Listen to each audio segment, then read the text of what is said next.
наврӯзатон муборак бошад дӯстони азизу арҷманд.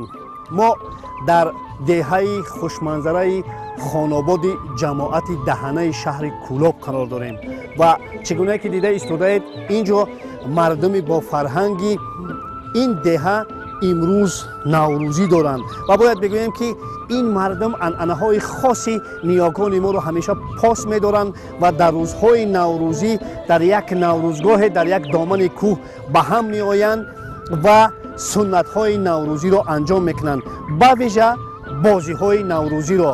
ва имрӯз мо ба шумо чӣ гуна истиқбол гирифтани наврӯзро дар ҷамоати деҳоти даҳана дар деҳаи Хонобод нишон медиҳем. дӯстони азиз, албатта наврӯзӣ аз наврӯзгоҳ оғоз мешавад.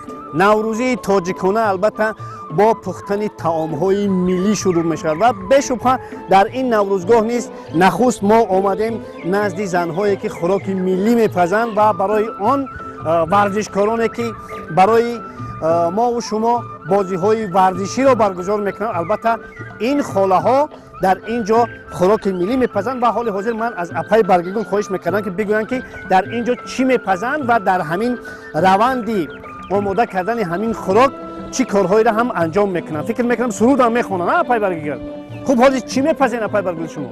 Далда. бисёр хуб, як маротиб нишон медиҳед?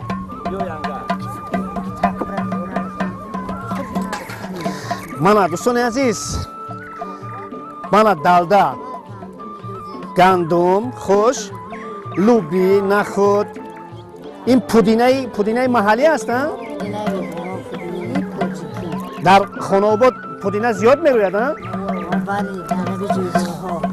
ғайр аз ҳамин гандуму луби боз дар ҳамин далда чӣ омехта мекунед? чӣ андохтан мумкин аст? Кантарак орда, кантарак чӣ мекунанд медӯзанд. барои он варзишгароне ки дар ин ҷо ҷамъ омадаанд, дар ин ҷо деги далдаи мо оҳиста оҳиста ҷӯшидан мегирад. мо меравем бозиҳои варзишии хунда дар он ҷо доир мекунем, баъд омада ҳама якҷоя далдаи Апай Баргигулро мехӯрем. аммо Апай Баргигул гуфтанд ки ҳар дам ки эшон омода мекунанд ҳамин далдаро, ҳамин хӯрока, як суруди фалак ҳам иҷро мекунанд. Апай Баргигул дуруст гуфтам? ман хоҳиш мекунам аз Апай Баргигул ки як фалак бизананд, чунки дар Кӯлоб усулан наврӯзӣ ва ҳамин гуна мусобиқаҳои бузург, умуман ҳамин чорабиниҳо албатта бе фалак намешавад. Апай Баргигул, гӯ бинем. جان نوروز بیاب که در دل آرمان دارم وای جان سه ماهی زمستان برف و باران دارم از گرمی خانه و علاوه چکدانه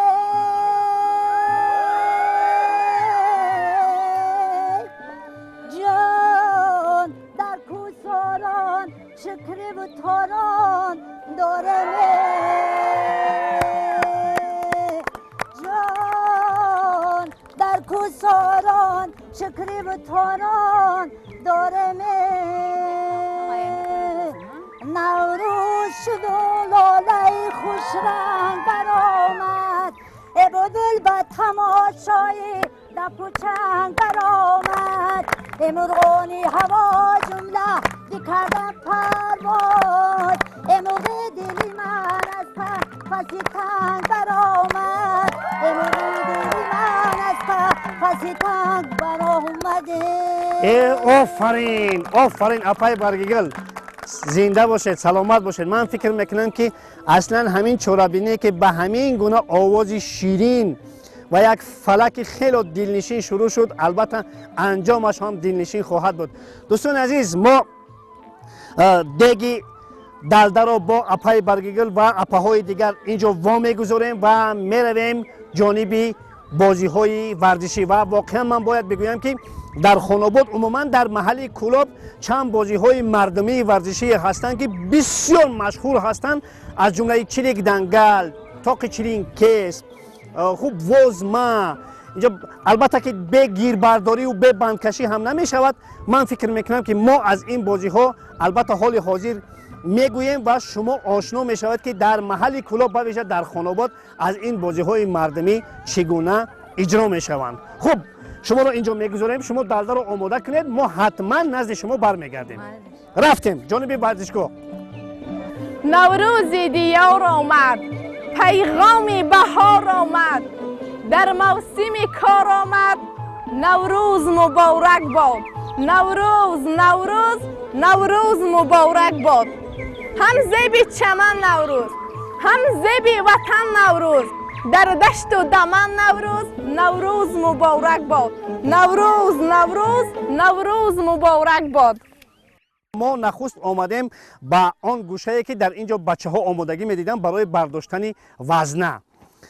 در اینجا 4 وزنه هست و وزن های مختلف هستند و حال حاضر بهادرهای خانوادی آماده هستند که برای ما و شما هنر خود را نشان بدهند و نخست من آغاز میکردم. من براستی نمیدونم که کدام از اینها رو برداشته میتوانم. من اینجا رقمش رو برای شما نشان نمیدهم. من آغاز میکنم، بعد بچه های خانوادی برای برداشتن این وزنه و عموما مسابقه آماده میشوند. خب رفتیم. شما بچه ها حساب میکنید، من میبردارم. یکش رو 2 حساب کنید. خب نه 3 اش مهمه بعد است. خب رفتیم. 1 2 5 6 9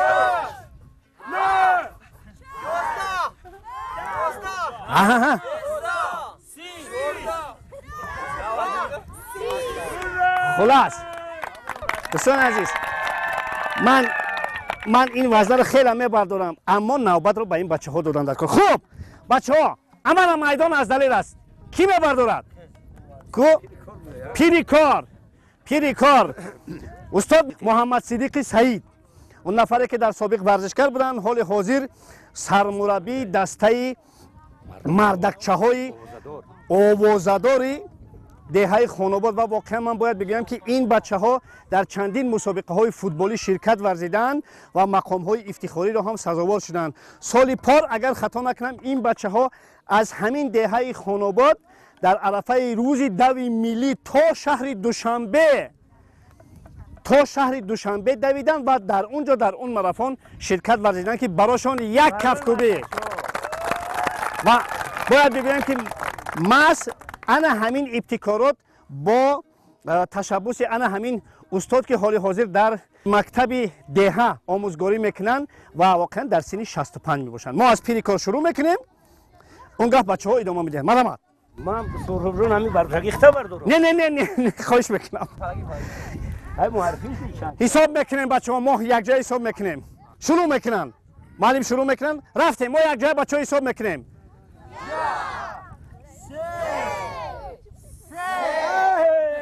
یک بار دیگه. واه خب من فکر میکنم که استاد با همین بزرگی که دارند اصلا مسابقه رو برای جوانها گذاشتن. آفرین شما. خب من نوبت کیه؟ بیاین بچه ها بیاین. چی نام داری؟ منصور هم میبینیم بچه ها. این چند کیلو هستین؟ خواهش میکنم یک لحظه. بچه ها 24 کیلوگرم وزنه سنگی 24 کیلوگرمه منصور میبردارد. رفتیم حساب میکنیم. سواسی من شده 1 2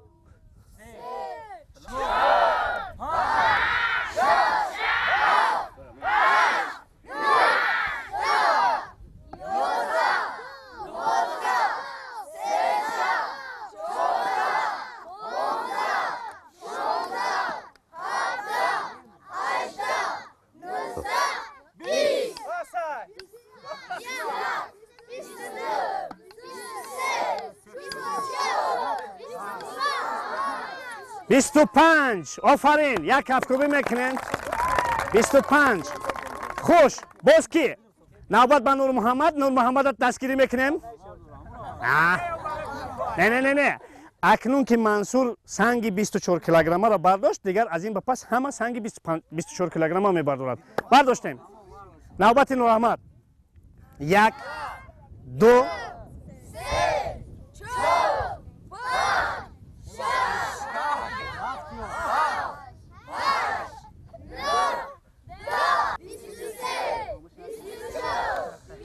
24 یک توی دیگر موند. خوب باز کی؟ خوب نوبت رجب علی بچه‌ها. رجب علی دستگیری میکنیم. رفتیم حساب میکنیم.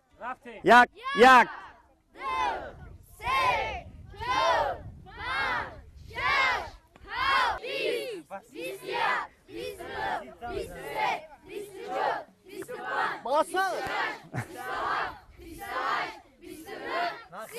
سی. آفرین سی. خوب چی نام داری؟ جمعه خان. نوبت جمعه خان. خوب کم ببینیم که از سی بالا می شود یا نه. رفتیم.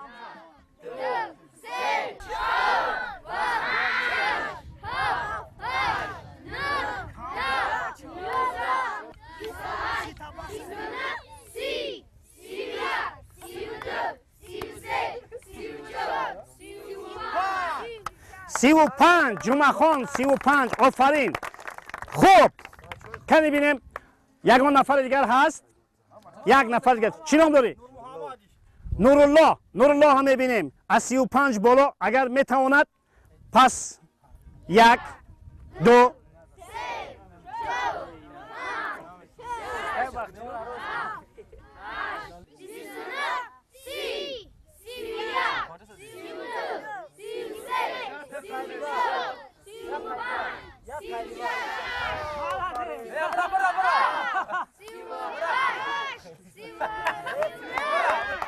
39. آفرین. خوش دوستان عزیز، من فکر میکنم که اکنون بابا جان یک بابا جان هم میبینیم. حساب میکنیم آخرین نفر اگر 40 مراتب میبرد پس غالب است. بابا جان 1 2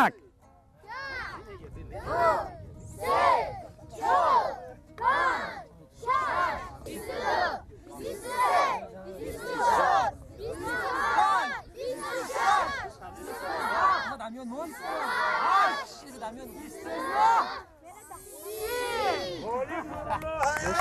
27 آفرین. ما پیشکی زدیم 20 زدیم. به هر صورت آفرین به جرأتشان. اما من فکر آفرین سلامت باشه بابا جان. خوب نورالله خواهش میکنم 39 تا. دوستان عزیز غالب مسابقه وزنه برداری ما سنگ برداری ما نورالله جان در کجا کار میکنی؟ مغازین کار میکنم که خدمت میکنم. نه از خدمت اومدی ها؟ بسیار خوب نورالله. خوب همین هنر را در خدمت را آموزوندن. تو من خدمت میکنم، هم خدمت هم تجربه گرفتم. مشغول ورزش خدمت در خدمت چند مراتب میبرداشتی؟ در خدمت خیلی 20 کیلو بود. مثلا من 70 شد. بسیار خوب. در کجا خدمت کردی نورالله؟ ششم بریگاد تنها سوای کویدم. لیلا بود. در خوجند. بسیار خوب. خوب چگونه بود خدمت؟ سوز هم خدمت. اما خوب افتخار میکنی که خدمت کرده ای در ده ها؟ زنگ گرفتی یا نه؟ بزن نمود.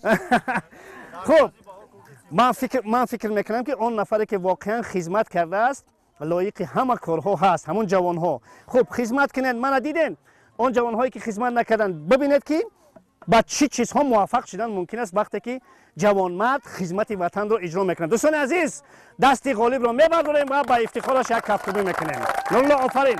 موفقیت برای تو. موفقیت. دوستان عزیز اکنون ما را در گوشه دیگر نوروزگاه مسابقه بندکشی انتظار است. مطمئن باشید که باز هم شوق‌آورتر خواهد شد. رفتیم جانب گوشه بندکشی. چون در مسابقه وزنه برداری من در این مسابقه هم اشتراک میکنم. براستی من نمیدونم که من به این بچه ها تا چه اندازه کمک کردم میتوانم یا نه، اما به هر صورت من یک قوه خود را میسنجم و من از معلم خواهش میکردم که در اینجا برای ما در این مسابقه داوری کنند. انا بچه‌ها گوش کنید. بعد صدای هشتک داور شروع میکنیم و آخرون بدگی پنجم نفر آخرون اگر زنمی خط کشیدگی مگذشت کدام کشیده برد اما دسته غالب میبراید و با نوبت به یک دسته دیگر داده میشود. خوش سر میکنین. با دقت صدای هشتک گوش کنین. کشیدم.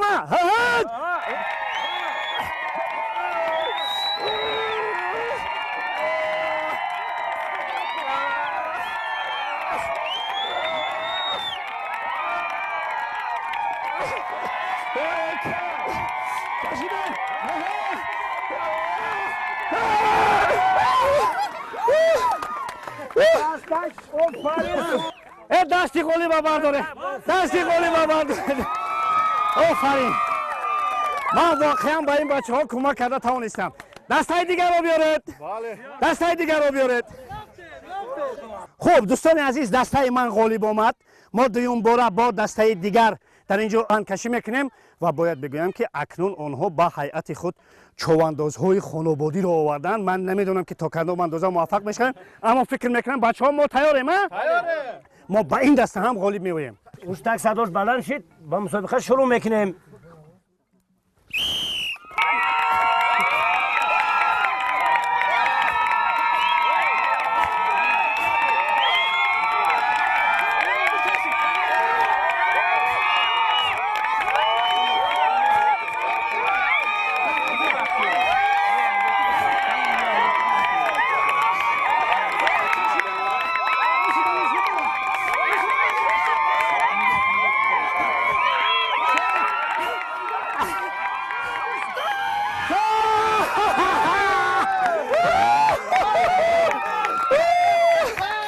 شد وانا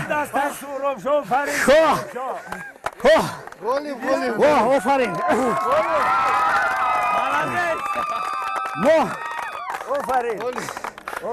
ما در مسابقه بانکشی غالب آمدیم بچه ها و هرچند اینجا یک سیر داشتیم ما اما این سیره نمیگوییم بچه ها با مسابقه دیگر میمونیم بچه ها اکنون بازی دیگر ما رو در پیش است اکنون میرویم ما جانب میدان دیگر رفتیم دوستان عزیز ما در یک گوشه قرار داریم انیقترش در حلقه بچه های لمکبازی دهه خانواد قرار داریم و من نخست از بابا علی میخواستم بگویم که همین رفت و روندی همین بازی لنکه رو برای ما شرح بدهد اونگاه من با یکی از این بچه ها این بازی رو در اینجا میکنم خب بابا علی چه خیر است همین بازی این بازی لمکه نام دارد این را اصلا در فصل بهار ما بازی میکنیم از علفهای بهاری مثلا از قاقو بسیار خوب خوب گیریم یک قاقو را برشش حتما برشش گرفتن در کورن که میده نشوه جایی اصلا یک جایی سرب در استفاده میبریم بعد میگیریم سال گروه میشیم از 5 شروع میکنیم از 5 وقتی گرفتیم 5 تا عادی میزنیم سال 5 تا عادی میزنیم با 5 تا ویسی میزنیم 5 تا با پارا 5 میزنیم 10 یعنی جفت 10 تا میزنیم با 5 تا به هر دو پا میزنیم 5 تا رولی 5 تا جنجی و بسیار بعد وقتی زدیم با 4 3 2 1 همه امره تکرار میکنیم تا اخیر جفتی مثال غالب آمدگی جفتی مغلوب شده رو میدواند مقصد فرمتن این میدواند تا با پوش میزند تا وقتی که مثال بچه ها مثال مونده میشوند بسیار خوب خوش دوستان عزیز من همین قاقویی که در اینجا بابا علی در نظر داشتن اصلا بابا علی فکر میکنم که در تابستان از پوستی حیوان ها استفاده میبریم بوز گوسفند سرب آب میکنیم و در جای همین قاقو استفاده میبریم احواز فصل بهار که است ایرا از قاقو ما استفاده میبریم خوب من دوستان عزیز من فکر میکنم که اینا کم ترک آموزش دادن در کار است که درست شود گرد میشود و با همین طرز استفاده میکنیم و آن چیزی که در اینجا بابا علی برای ما نقل کردن من عادی گفتن یعنی پارا گفتن یعنی جفت گفتن ویسی گفتن یعنی همینطور آویزان بوده زدن در کار با یک پا آویزان میشه من فکر میکنم این واژه و اصطلاح های همین بازی اصلا از دیگر زبان با ما اومدن و فکر میکنم که در بابا علی برای واژه و اصطلاح همین بازی هم یک برنامه واژه‌ورز دیگر کردن در کار میشه که ترجمه و تفسیر کنیم ما سر این البته هم میایم اما حاضر بابا علی من میخواستم که با یکی از بچه‌ها این بازی رو اجرا کنم بچه‌ها کی با من بازی میکند خواهشمندا زیادن خواهشمندا بسیار سوربان بیا سوربان من با سوربان بازی میکنم دوستان عزیز من حریفی من سوربان بچه‌ها خواهش میکنم دورا رو کلانتر کنید سوربان جان من شروع میکنم یا شما من مهمانم من شروع کنم بابا علی شما داور من شروع میکنم خب یک لحظه برای این فکر میکنم پاچه ها رو اندک برداشتن در کار منه اگر کسی فکر میکند که من در خوردیم لانکا کردگی نیستم خطا میکنم. من اصلا این کارو بسیار کردم اما چندین سال است که نکردم. به هر صورت آغاز میکنم. خب بچه‌ها مرا دستگیری کنید. اول با بوالی مطابق قاعده من باید 5 تا عادی بزنم. خوش 1 2 3 4 5 شد. آویزون یک با یک پا آویزون 1 2 3 4 5 شد. پارا اکن جفت 10 تا زدن در کنم 1 2 3 4 5 خب باز چیکار کردن در کار با اصطلاح کسایی میگفتن نه سوربون چه بازی میکنم 1 2 متاسفانه چخیلی که میگم من سوختم اکنون نوبت سوربون 1 2 3 4 5 غلطی نه اونا دیگر کس قپید. خب اکنون بابالی چیکار کردن در کار من در کسای ایستادم. از کسای شروع میکنم. من 2 تا زده بودم یا که از اول شروع میکنم؟ از اول. از کسای اول شروع میکنم. خطا 1 2 3 4 5 خب 5 تا زدم. اکنون رولی با اصطلاح الیمنتش اندک نازک است. من خواهش میکنم این اندک نازک است. خب رفتیم. شما مرا دستگیری کنید بچه ها. اوپا وای متاسفانه این لمکه ما دو قسم شد. به هر صورت بیا یک تاشتین سوربون ویسی میزند به اصطلاح 2 3 4 5 شد. اکنون جفت 10 مراتب 1 2 3 4 5 شد. جفت شد. اکنون با اصطلاح همون کسای با 2 پا 1 نتوانست. خوب با همین منوال ما رسیدیم آهسته به آنه که من و سوربون با اصطلاح با فینال برآمدیم. اکنون همگی مونده که ما 3 مرحله دیگر رو گذاشتیم. همگی مونده که من از خانه 1 شروع کنم یعنی 1 عادی 1 جفت. به همین منوال کسی از ما غالب می‌آید اگر در همین جا خوب با اصطلاح اون دیگری رو می‌دواند. اما دوستان عزیز اینجا یک قاعده هم هست. من از بابا علی می‌خواستم بپرسم که چون با فینال با اصطلاح برآمدیم چی قاعده دارد؟ با فینال که آمدی خانه یگا همه را اندر یک میزنی نمی‌قپیدی. یک جویا ها تویسی یک تا فهمیدم.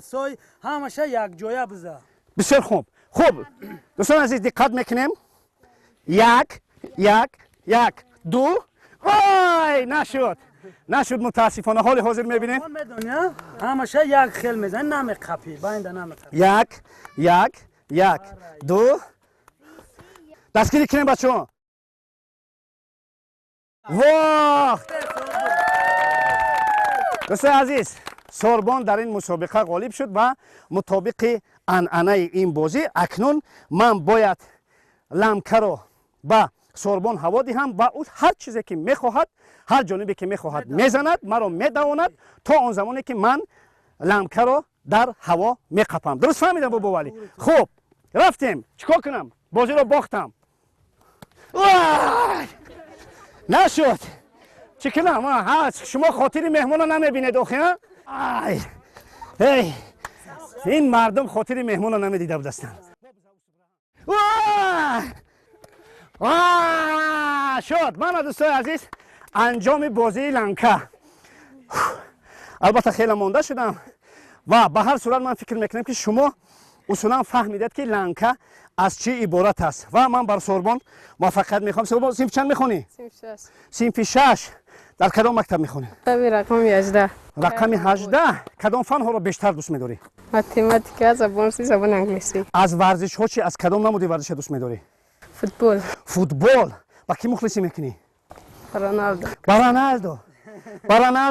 با ریال؟ از اون که رونالدو با یوونتوس رفت زیق شدی؟ بله. زیق شدی ها؟ بله. تو فوتبال بازی میکنی؟ بله. در یگان مسابقه اشتراک کرده ای؟ بعضی وقت بله. در کجاها اشتراک کرده ای؟ حالا ما در مکتب در میدان خودمون بازی میکنیم بین صنف‌ها. سوربون جان ما برای شما موفقیت میخوایم و چگونه با همه شما بچه‌ها موفقیت. دوستان عزیز اکنون یک بازی مردمی دیگر داریم خیلی معلوم و مشهور است در منطقه کلوب. این بازی چلیک دنگل است. اکنون می رویم میدان چلیک دنگل و در اونجا با بچه های دیگر بازی چلیک دنگل را اجرا میکنیم و آن را برای شما نمایش میدهیم. در دست من دنگل و در این دستم چلیک.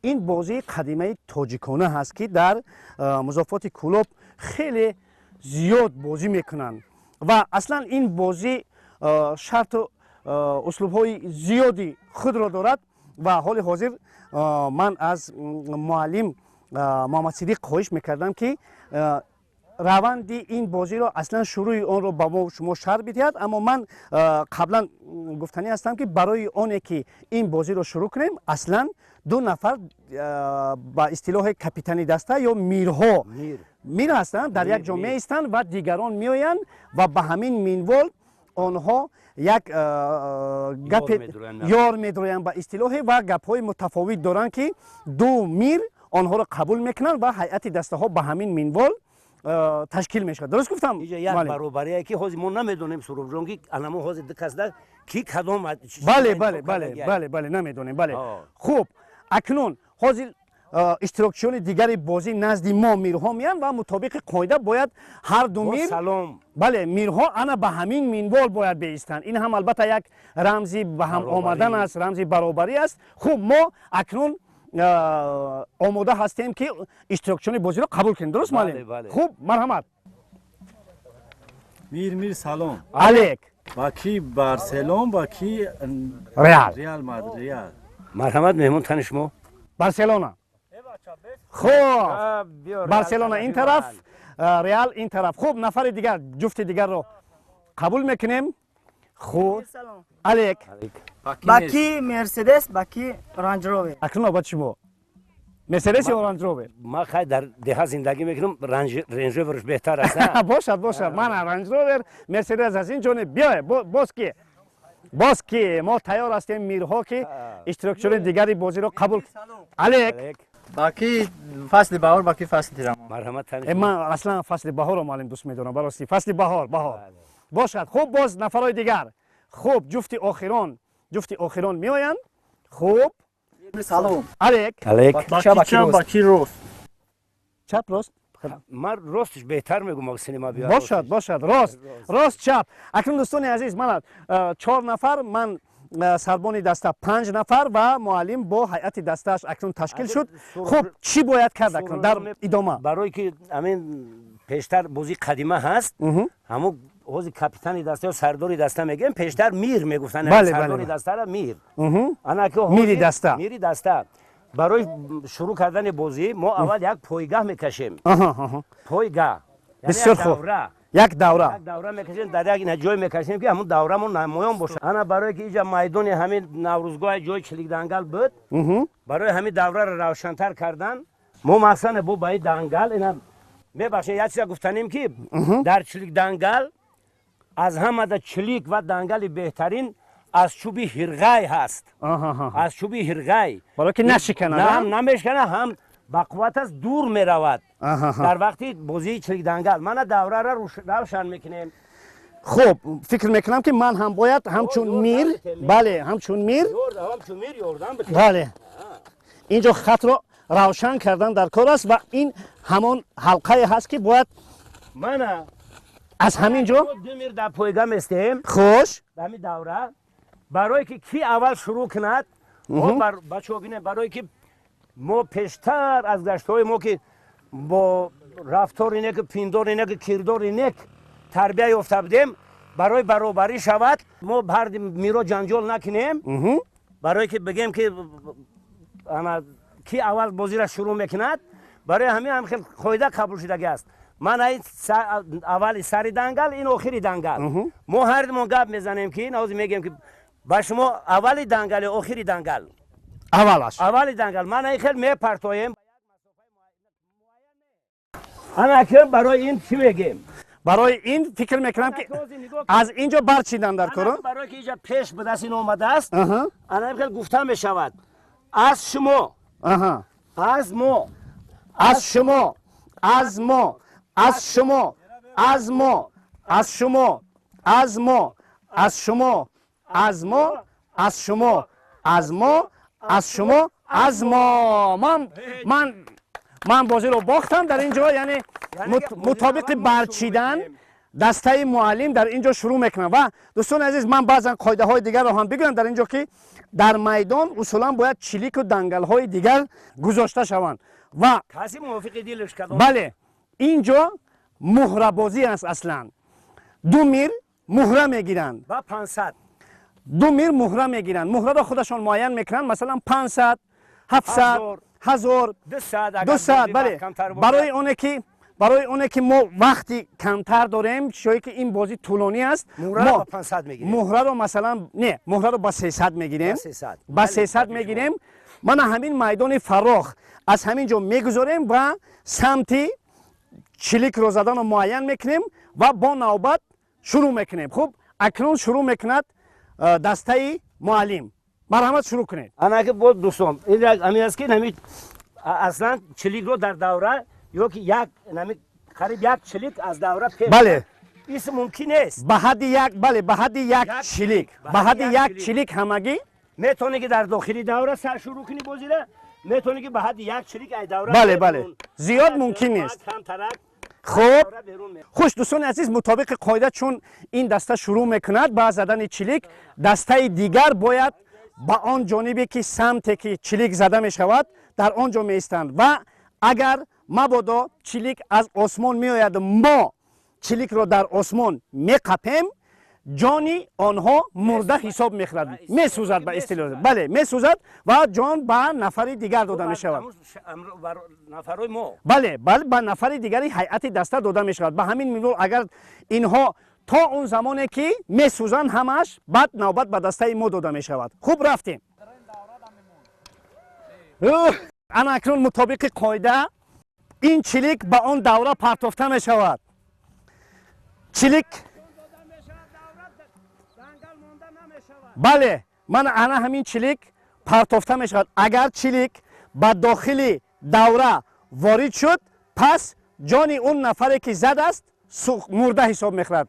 خوب شروع میکنیم. البته مسافه خیلی دور است، فقط از اونجا باید فقط اشاره کنن که دوره در کجا هست. من دوره رو ما میبینیم که در کجا هست، میری اون دسته به من اشاره میکند که دوره در اینجا است. اکنون من چلیک را باید به همون دوره پرتایم.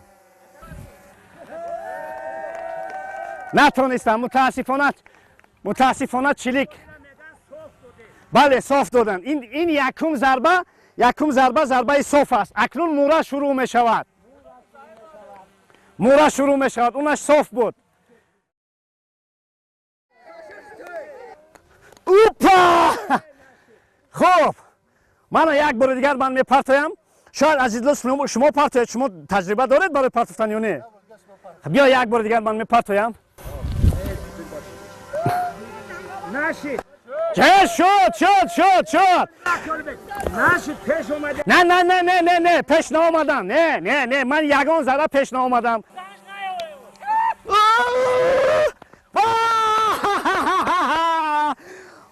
ما چلیک را در آسمان داشتیم و اکنون نوبتی ما این طرف گذارید. این طرف بگذاریم. خب چلیک را بیار. خب انا اکنون دوستان عزیز نوبتی ما. من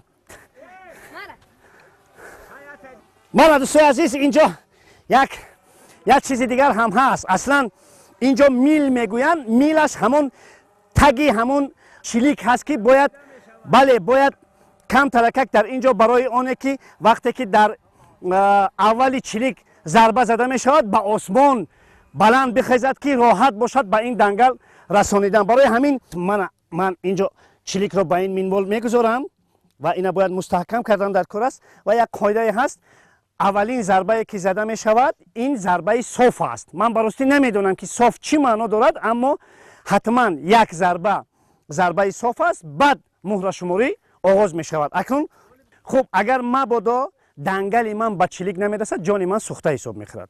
اینا با اینو بعد بگیرید. برای همین من کوشش میکنم. من چندین سال است که بازی نکردم. من اون دسته آماده است که چلیک میزده مرا بقپد.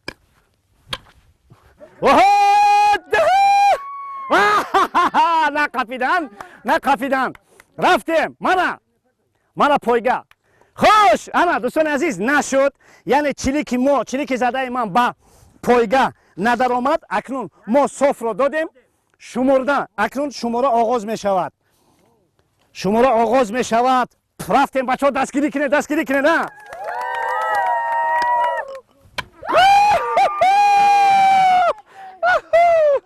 من فکر میکنم که بله مورا سوخته می شود بله اوهد نشد خوب انا اکنون دوستان عزیز مطابق قاعده چون چلیک با دوره ندر آمد نرسید ما حق پیدا میکنیم که 3 مراتب همین چلیک میزده را برای برشمردن موره زیاد شدن موره هایمون با یک جانب بزنیم خوب من فکر میکنم که حال حاضر بله گرد دستر همی که اما اگر چلیک میزده ما را این دسته از در هوا میقپد ما مجبور هستیم که 3 مراتب دیگر صاف بدهیم یک قاعده دیگر هم هست وقتی که چلیک به اینجا میرسد چلیک رو با پا زیر کردن ممکن نیست چون که به هر نوعی که این چلیک ایستاد به همون نوع زده می شود در اول ممکن است اما در این مراتب ممکن است برای همین من چلیک رو نمیرسم و کوشش میکنم که ببینم که میلش از کجاست و حال حاضر میلش از این طرف است اما من میخواهم که این طرف بزنم 3 مراتب حقوق دارم خوب رفتیم یک دو نه رسیدن ممکن است خوب مراتبه 3 شو اکنون قاعده دیگر همین است که من حاضر همین خیلی تخمینا میگویم که مثلا 50 تا من میچینم 50 اگر نیامد میسوزید تمام اگر میر من با همین دنگل 50 تا گفتم اگر میر میخواهد که این چیند یعنی حساب کند حق و حقوق دارد یعنی در صورت 50 تا نبرآمدن موره های ما میسوزد اگر برآمدن یا صاف میدهیم بله در صورت برآمدن الکی ما 50 مهره داریم حال حاضر اینها میگویند که ما میچینیم وقتی که چیندن هم قاعده خود داره زیرا 2 چلیک برآوردن در کار میشود از این نقطه‌ای که هست من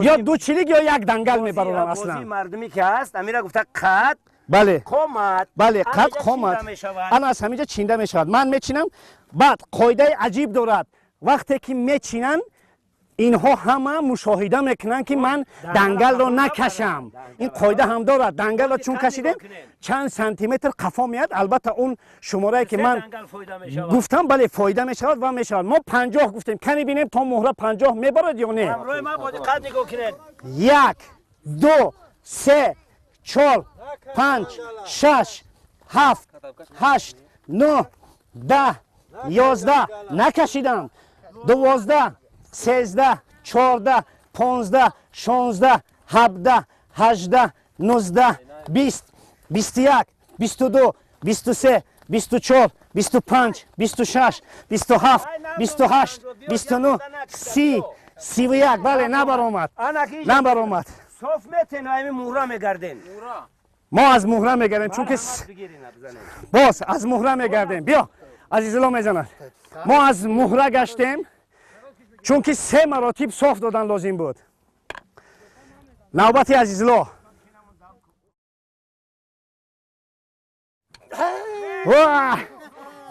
متاسفانه عزیزالله سوخت اکنون نوبت دیگر نفری هم دسته ما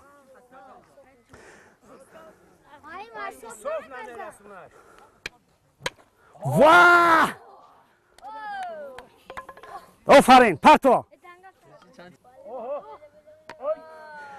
اما اکنون باز به همین منوال زده می شود رفتیم تویچی می تواند که من همین بله 3 کایت دارد می تواند یک کایتش رو مرا بدهد یا هر سیش رو خودش بزند یا اینکه به همین 3 نفر با هیئت همدسته های ما تقسیم کنند نه را گرفتن ممکن است کاملا دوستان عزیز اینجا اشتباه شد. برای همین ما 10 متر حقوق داریم. نه 10 متر حقوق داریم. نه صورتی اینجا اشتباه شد. این وقت این ضربه را باید کسی ره نگیرد. برای همین سرعت بازی درست بود. سرعت چلیک خیلی تند بود. برای همین همینجا پرتافته می شود. من شد نرفت. 3 تا میزند. رفتیم باز دو تای دیگر.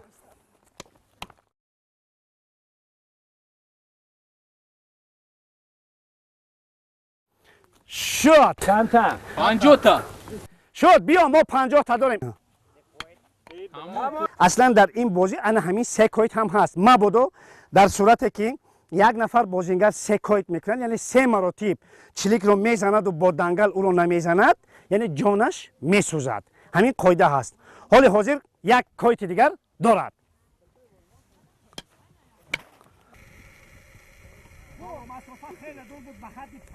کویتش رو با عزیز داد. اوهد معلم علاقه با 3 کویت به همین مسافه رفت. چی گفتنی بعد؟ من گفتنی هستم که ما 50 مهره داریم. 250 تا. البته 10 تاش رو میچینه باشد با 10 تا چیندن شما هم 250 تا. 250 هم ببریم.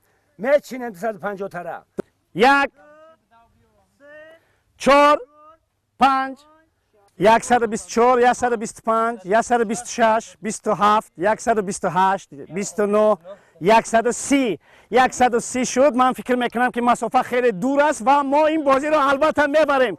247 248 249 50 من دوستان عزیز ما چگونه که گفتیم 250 50 دیگر داشتیم. مورا با 300 بود و ما این بازی رو غالب آمدیم. اکنون نتیجه بازی همین است که در آخر بازی 4 نفری ما 5 نفری ما انیقتر است با کلدی میگویند. ما با همین دنگل چلیک رو میزنیم و هر نفری که شماره را جمع میکنیم، چند نفری که شد ما یک مراتب در زمین و دیگرش با دست میزنیم و اینها از همون مسافت تا همینجا تا همین میدان زو میگویند. در هر جایی که نفسشون گرفت در اونجا باز اثر اینا یک تای دیگر به قفا زده می شود. خب من شروع میکنم. ما یک چلیک رو انتخاب میکنیم. ما انتخاب میکنیم. چلیک بهترین است. من همین چلیک رو انتخاب کردیم. خب من شروع میکنم. بعد اینجا از حریف میپرسند. دو میری جای میشن و میپرسند کلدی هیچی نکنی. حاضر میبینیم که چی میشود. 1 2 3 2 تا عزیزان مرحمت 2 تا من 2 تا ما 2 تا داریم. نه هیچی نکنی. 2 1 2 3 5 بیا توی چیه 5 هیچی نکنی. 1 2 3 2 تا 2 تا 7 بیا کلدی هیچی نکنی. 2 3 3 تا 10 تا. اما اکنون مطابق قاعده ما 1 تا در زمین میزنیم و دیگرش رو با دست 9 تا دیگرش رو با دست ما حقوق داریم 1 تاش رو برگردونید. بله اکنون ما سمت رو خودمون انتخاب میکنیم که با کجا میزنیم. در این مرحله بازی ما هم حقوق را داریم. چه خیلی که میخوایم همون خیلی میل میمونیم. کدام وقتی که میخوایم کدام دنگل و چلیک رو که میخوایم انتخاب میکنیم. خب رفتیم شروع کردیم. اوها 1 تا من 2 تا داشتم. من 1 جان دیگر دارم. حاضر این جان اکنون با دست زده می شود. خب 1 تا زدیم. اکنون 1 تا دیگر 9 ضربه ما با دست اجرا کرده می شود. وای نرفت. اکنون نوبت دیگر بچه های ما همش اجرا میکنن. هر نفری که چند بار کلدی کرد با همون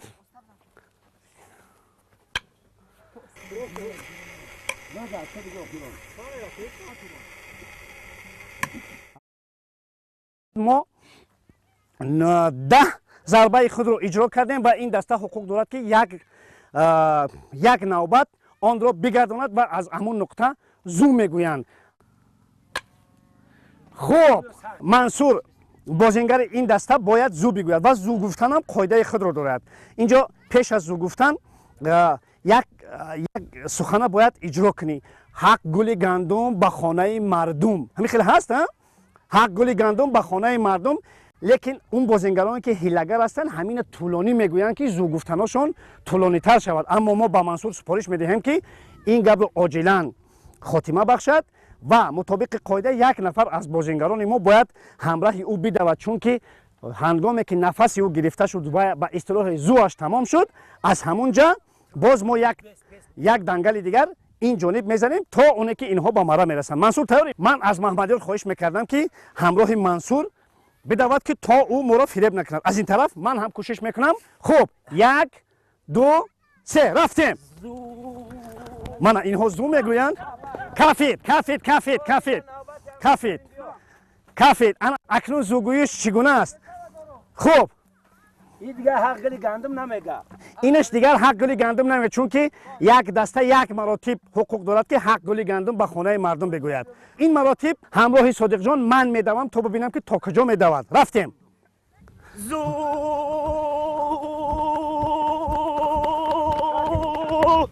кафид, кафид, кафид, кафид. Инҷа кафид, инҷа, инҷа, инҷа буд. Не, не, не, не, не, инҷа. Маълим, маълим. Ман ҳамроҳаш давидам, ман медонам ки дар куҷо кафид. Ана ҳамин ҷо буд. Навбати муаллим. Масофа дур нест барои синни соли шумо? ман мерасонам. мебинем. муаллими варзишме. мебинем. Рафтем. Рафтем.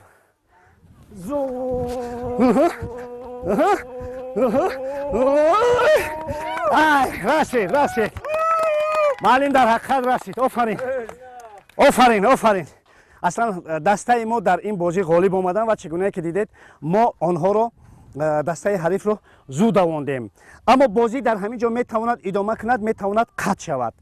аммо мо бозиро ба он хотире ки мо ҳикмати ӯро барои шумо фаҳмондем, тарзу усулашро барои шумо фаҳмонидем, мо дар ҳамин ҷо бозиро қатъ мекунем ва ман аз ҳамаи иштирокдорон хоҳиш мекардам ки назди ман биёяд. албатта хоҳиш мекунам.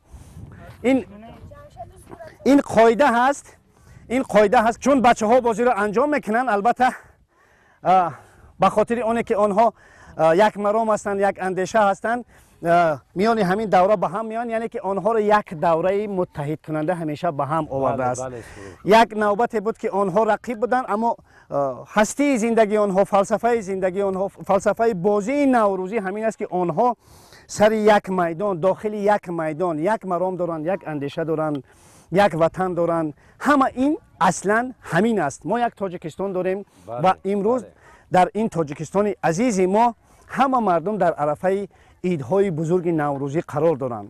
ва ман аз номи бошандагони деҳаи Хонобод ҳамаи шумо бинандаҳои азизу арҷмандро бо фарорасии иди наврӯз табрику таҳният мегӯям ва барои онҳое ки барои мо шароит муҳайё карданд то ин чорабиниро барои шумо намоиш бидиҳем, изҳори сипоси худро мерасонем. дӯстони азиз, чӣ гуна ки дар оғози барнома ваъда карда будем, мо дигарбора дар фарҷоми намоишамон баргаштем ба сари деги далда, чунки ҳамаи онҳое ки дар ин мусобиқаҳо ширкат варзиданд албатта гурусна шуданд ва замони он расид ки албатта далдаро тановул кунем якҷоя. ва ин ҷо чӣ гуна ки гуфтам, кадбонаҳои хело чирадасти мо апаи Баргигул ва апаи Зулфия барои мо ин далдаро омода карданд ва албатта мо барои онҳо изҳори сипос мекунем барои омода кардани ин далда. ва ман мехостам ки ҳамакнун нақл кунам ки агар далдаи мо пухта тайёр шудааст, онро чӣ гуна кашидан мумкин аст. мана ваҳ, далда шудааст, ҷони одам. ваҳ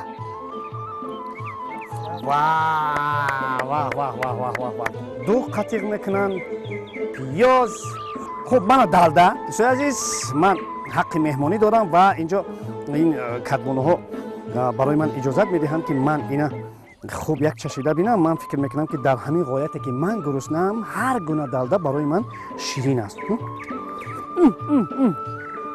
ташаккур барои шумо апаҳои азиз. як бори дигар наврӯзатон муборак бошад ва мо аз он ки ба деҳаи Хонободро барои сабти ин барнома интихоб кардем, воқеан ҳам бисёр хушнуду хурсанд ҳастем, зеро ин ҷо мо واقعا هم چهره های تاجیکانه رو دیدیم، چهره های نوروزی رو دیدیم. واقعا هم ما در اینجا یک چاره‌بینی با شکوه رو دیدیم. واقعا ما دیدیم که این مردم به همون عنعنات بزرگ تاجیکی ارج میگذارند که براشون سپاس. و دوستان عزیز ارجمند، در همین جا برنامه آماده کرده ما از دهه خانواباد جماعت دهنه شهر کولوب به انجام میرسد. نوروز همه شما مبارک باشد. ایلوها چراغی دیلت لاله گردده ادو در جون عمرک 100 ساله گردد ایلوها هرگیز نبینه دیلت غمه ایلوها هرگیز نبینی دستی کمه. سپاس به اندازه براتون. سلامت باشین. تشکر. این اظهار سپاس این مردم بود به تلویزیون ورزش که ما آمدیم در دهه اینها برنامه نوروزی خود را ثبت کردیم. ما هم اظهار سپاس خود را به این مردم با فرهنگ میرسونیم. نوروزتان مبارک باشد.